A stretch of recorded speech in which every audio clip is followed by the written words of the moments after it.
গাছই আমার ঘর, গাছই আমার বাড়ি, আমি তো গাছেই থাকি। আরে কি বলো না বলো, গাছ তোমার ঘর বাড়ি হবে কেন? গাছ থেকে নামো। না, আমি নামবো না। কি বললি? ছেলেটা সুন্দর, পছন্দ হয়েছে, সেটিং করা দিব। কাজল, তুমি কার সাথে কথা বলো? তুমি কি কানা দেখতেছো না? আমার পাশে আমার বান্ধবী বসে আছে, ওর সাথে কথা বলি। আরে কি আবল তাবল কথা বলতেছো? তোমার পাশে তো কাঁঠাল ঝুলতেছে, তোমার বান্ধবী কই? আরে ভালো করে দেখো, এই কাঁঠালের উপরে আমার বান্ধবী বসে আছে। ও তোমারে খুব পছন্দ করছে, তোমারে বিয়ে করতে চায়। তুমি ওরে বিয়ে করবা? ও, বুঝতে পারছি, তুমি আমার পরীক্ষা নিতেছো না, আরেকজনের সাথে প্রেম করবো এটা ভাইবা। শোনো, আমি কারোর সাথে প্রেম করব না, কারণ আমি তোমাকে বিয়ে করছি, তুমি আমার বউ। কি বলো? আমি তোমার বউ মানে?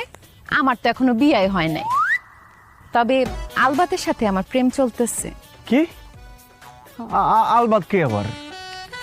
আলবাত হচ্ছে জিনের বাদশা, ও মা গো, বলে কি? আর আলবাতের বোন হচ্ছে পরিবানু, পরিদের গুরুমা। ও তোমার প্রেমে পড়েছে। দেখতেছো না পরিবানু দেখতে কি সুন্দর, কত রূপবতী। তুমি কাছে আসো, ওর সাথে বসো, ও তোমাকে নিয়ে উড়াল দিবে। ও উড়তে জানে, ওর পাখা আছে। আসো আসো। ও মা গো, বলে কি? আব্বা, আম্মা।